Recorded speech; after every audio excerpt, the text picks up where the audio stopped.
Hello, welcome back to our class on um, demography. The topic that I would like to discuss today is on migration, or rather, more to international migration. All right, so what are the key issues as far as migration is concerned? Um, we will look at the nature and also the types of migration briefly, and then we will also briefly go through the process of measuring migration rates, and I will spend a little bit of time on some of the theories of international migration, but not in much detail. And then, importantly, is on the effects of migration or international migration, both to the uh, country of origin and also to the country of destination or place of destination. Yeah. Now, a few definitions here. In demography, migration is defined as the movement from one political unit to another. In other words, people move from one place of residence to another where they have the intention, yeah, intention of remaining for substantial period of time. So, in other words, staying for 1 or 2 days is not considered as migration. Now, there are various ways to categorize migration. One is whether it is internal or international, and the other way of categorizing migration is whether it is in migration or out migration. Okay, let's start with internal versus international migration. Now, uh, when we talk about internal migration, we are looking at migration within the same country or within the same state. Yeah, so it may cross other political boundaries, um, boundaries between state, or between counties or division. Yeah, or it could be a form of migration from rural to urban areas, or from urban to suburban areas. While as international migration, um, it's basically looking at the um, crossing of boundaries between countries. Yeah, and under international migration, you may have legal migration as well as some illegal migration. Now, when I say legal is documented, while as illegal is undocumented, and um, the illegal migration has a lot of problem, of course, you know that. And then among international migrants also we have refugees. Those are people who wants to migrate to avoid persecution at their own country. Yeah, um, seeking refuge in other countries. And then another term called asylees or asylum. These are people who have been forced out and are seeking residence in a new country. So in other words, these are people who are already out of their country, and they wanted to go to another country from where they already are. Okay. In and out migration. In migration is sometimes known as immigration with that I. Yeah. So these are people migrating into an area. Okay. And out migration, um, the word that start with E, immigrants. Yeah. These are people who migrating out of an area. Yeah. For example, people who move out of Malaysia is not as known as Malaysian immigrants, while as people who move into Malaysia from some other countries are known as immigrants. Okay, all right. Now, in terms of measuring migration, we have first of all gross immigration rate. In other words, we want to measure the rate of out migration. So all we have to do is just to find out the total number of out migrants and divide that by the mid-year population and time by 1,000. I hope you still remember why we need to time by that factor 1,000. The idea is so that the number looks big, otherwise the number or the figure that we got will be very small, 0.00 something. Yeah, so in order to avoid that, we have to time it by 1,000.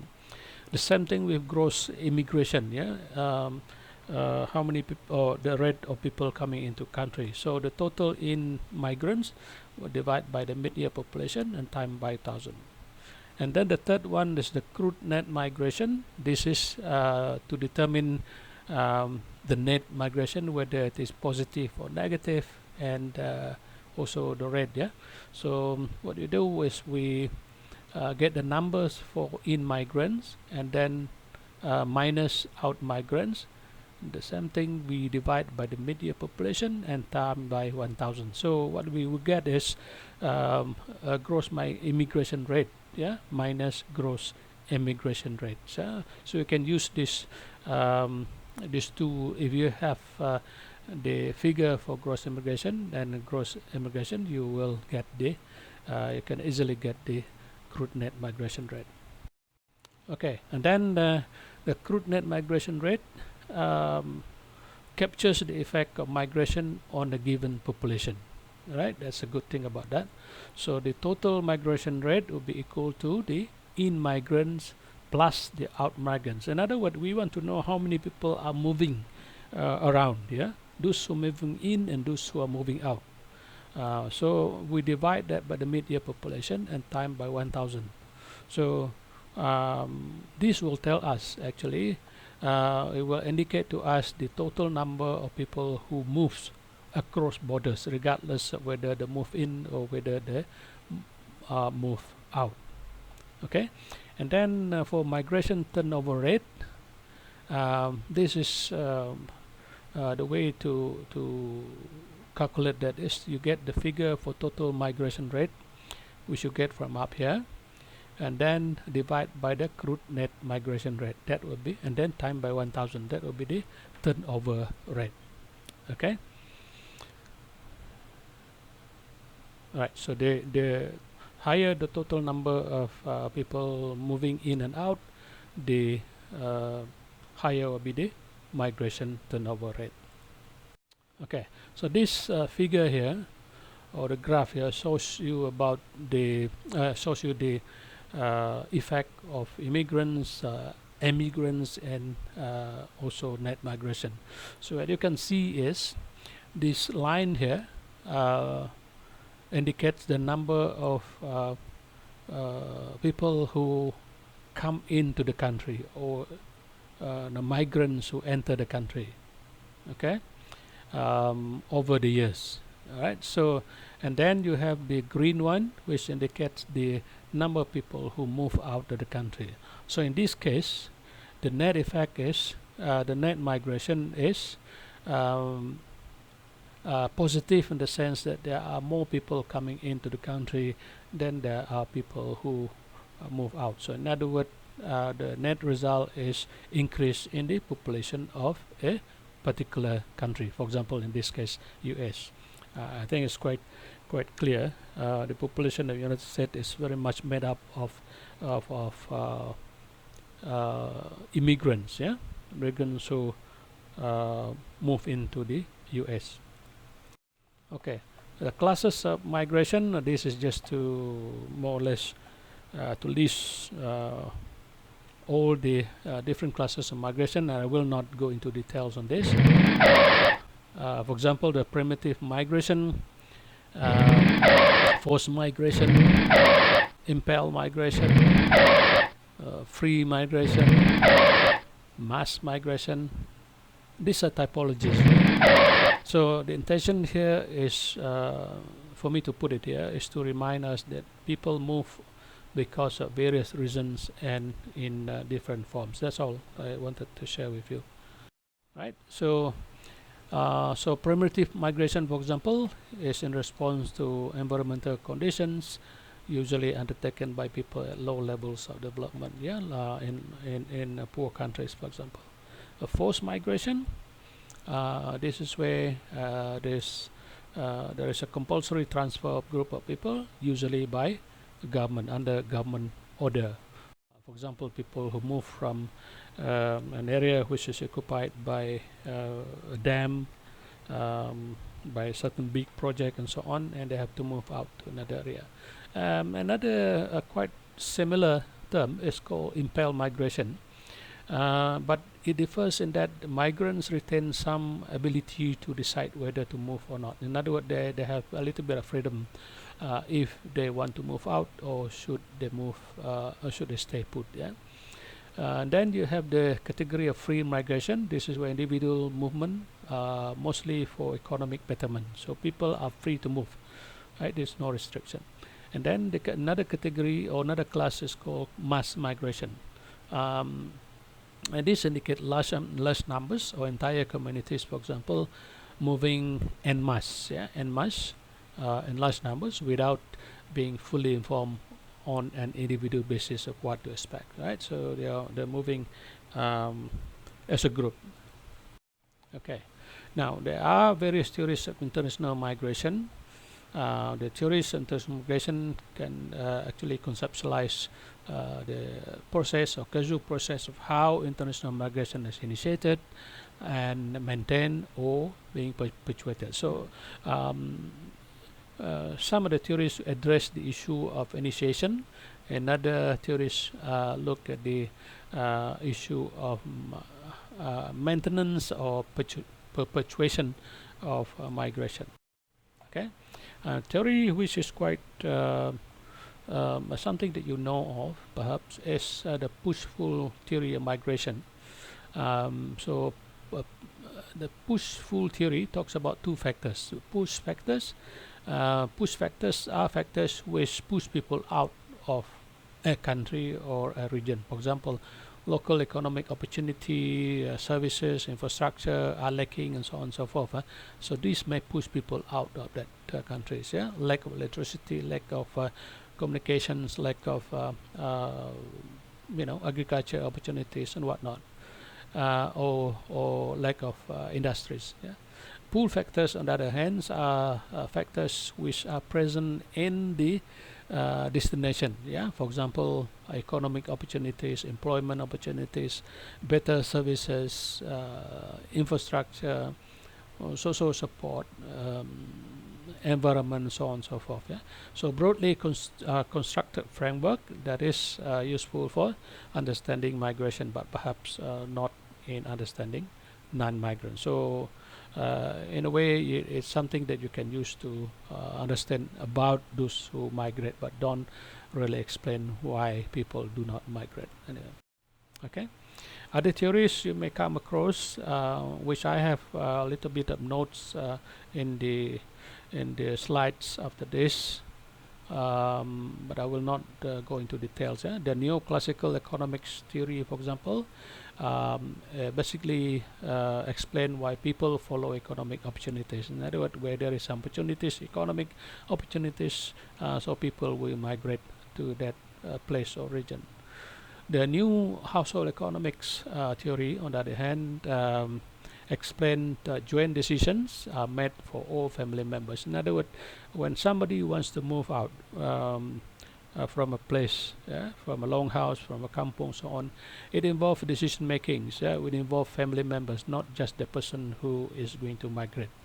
Right. So some of the factors that they need to consider, for example, job opportunities for both spouses, if applicable, for husband and wife, schooling quality for children, if by moving out they have better opportunities for the children to attend school and so on, and also tight movers and tight stayers, for example, whatever who whether they have problems and so on. Other theories of migration, the dual labor market theory. This is where it explains between two different regions having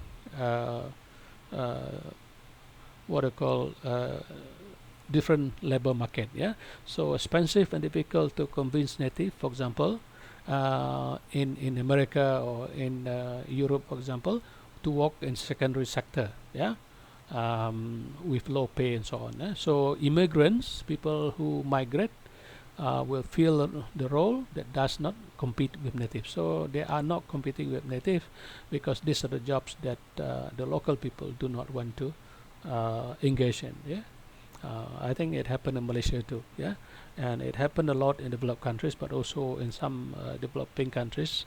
As like Malaysia, it's also happening, yeah, where certain jobs local people do not engage in or do not want to participate in.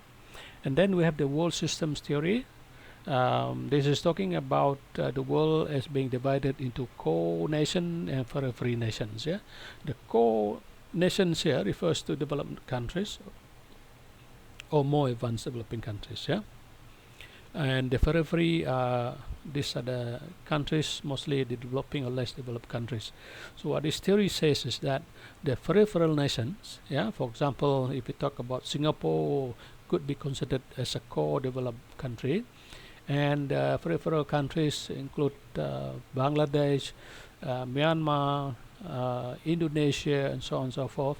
Yeah, so peripheral nations send migrants to core nations with whom they have the greatest contact. Yeah, so um, yeah, so to provide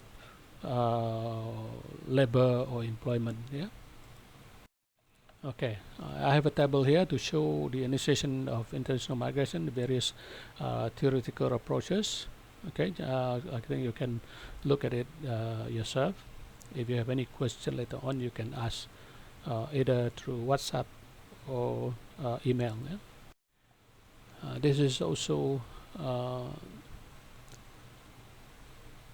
some explanations on the neoclassical economics, combining macro and micro. Just quickly on this, for example, the neoclassical economics theory proposed that international migration stems from international differentials, yeah, differences in wages and opportunities.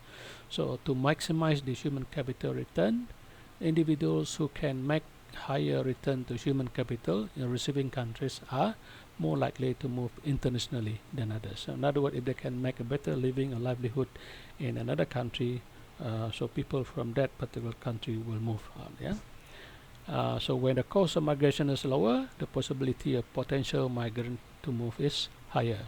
So actually, number 2, number 3 here explain the differential migration decision between individuals within the same sending country. So these are the factors that they will consider. Okay, the new economics migration, again, this another proposition where they say migration decisions are not made by selected individual actors, and we have seen earlier on, but by larger units of related people, typically families or household, not only to maximize the income but also to minimize risks and constraints. So it is it's a family decision, it is group decisions in the unit, in the household. Yeah. I've said this about dual labor market. These are the a little bit details, and I think you can read on this. And then again, another dual labor market theory 2, I call it here. All right. So basically, people at developed societies or developed countries face motivational problems to enter the bottom of the job hierarchy. Yeah. So they don't want to work in the low-paid jobs, and because of status, because of the way they view, the job is a low status kind of thing, so difficult for them to move upward. Yeah, so such job vacancy creates demand for foreign workers, and that's how people from foreign countries, from developing countries, ended up filling those jobs. And then the world system theory, I talk about the peripheral and the core countries just now. So another thing to point out here is that International migration is especially likely between past colonial powers and former colonies, and this is based on observation. In other words, people who are familiar with England, for example, or UK, for example, are more likely to migrate to those countries rather than moving to other European countries and so on. Yeah, so former colonies. The reason is because of cultural reason, familiar with the culture, with the language, the investment, transportation, and so on and so forth. Yeah, and international migration has little to do with wage differences between the countries. It is more as a result of dynamics of the global economy. Now, the perpetuation of international movement, uh, I guess you can read on this. Yeah. So once international migration began, other new conditions come in to perpetuate or to encourage or to make people further migrate across time and space. That's uh, the main focus of this theory. And you can see from here some of the theories of migration on perpetuation or maintenance or perpetuation, how to perpetuate rather, of migration. Yeah, network theory, for example, informal social connections, connect current migrant, former migrants, or potential migrant, and sending receiving countries. For example, at the Indonesians here already, so friends from Indonesia will be able to connect with them, and so because of that connections, more migrant from Indonesia will come to Malaysia, for example, because of network.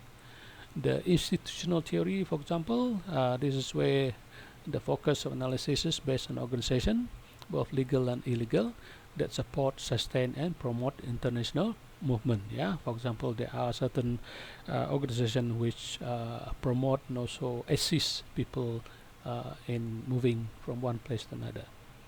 Okay. While as cumulative causation, this is looking at conditions that make subsequent migration inevitable, more likely, or easier. Yeah? What are the causes of migration? Okay, but I'm more interested in effects of international migration, interstate migration, and I want you to look into this. What I have here are some of the points. Yeah? For example, on where people will go or destination, definitely if there are people migrating to that country, so that will result in added or increased population. And also the issue of adaptation and integration. It's not that easy when you move to another country. You have to learn how to adapt. You must know how to integrate. So that's another effects of international migration. Yeah, and migrants also, immigrant also pose competition for jobs actually. Yeah, so they are competing against the local people in that country. Yeah, except for the fact that, for example, in the lower rung jobs, yeah, as I have seen early on, which the local people do not want to tax, or that is okay, so they're not competing. Yeah. Also added burden to provide extra facilities. For example, because of the increasing number of people, so there is a need to provide extra facilities, housing, electricity, water supply, hospitals, schools, and so on and so forth. That will be the result of it.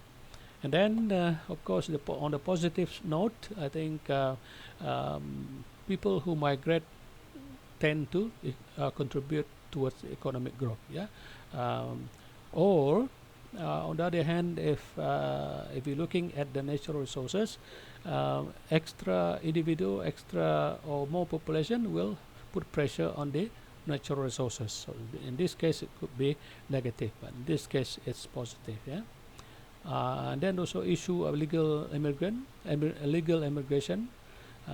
which can be difficult to solve. Yeah, I think a good example is in Malaysia. We are facing a lot of problem with illegal immigration, particularly during this COVID-19 virus. infection or pandemic. On the place that they live, this is the place of the country of origin, the impact could be in terms of, definitely, if a lot of people are living out the country, that will lead to depopulation or decreasing population. And then also in terms of social costs to the family, to the country as well, right? So less people are there. Maybe we talk about brain drains, for example, those who are educated and so on, migrated overseas and so on. So be less people um, stay or remain in the country to help to develop the country. And then in terms of economic warfare, that will help to reduce surplus labor. For example, in Indonesia, because the people are moving out of the country, so there'll be less labor surplus, yeah, in that country. So that in a way is good to the country economy. And another thing about migrant workers is that they send money back to their home country, right? So that in form remittances, yeah. And also when they work overseas in another country, they tend to develop new skills and so on, yeah. And some of them accumulate more money and so on, which they can use for investment in their own country of origin. Okay, I have here a table which I took from the internet, and looking at the effects of migration, which are categorized into economic factor, socio-economic factor, environmental factors, and so on. Yeah, the first or the second column here looks at the what happened to the source or the country of origin, and the third column here is looking at the host or the place of destination, what happened to that country. Okay, so basically that's it for this topic on migration. You can explore more on the issue of migration, but I think that's good enough for us as an introduction. So thank you very much.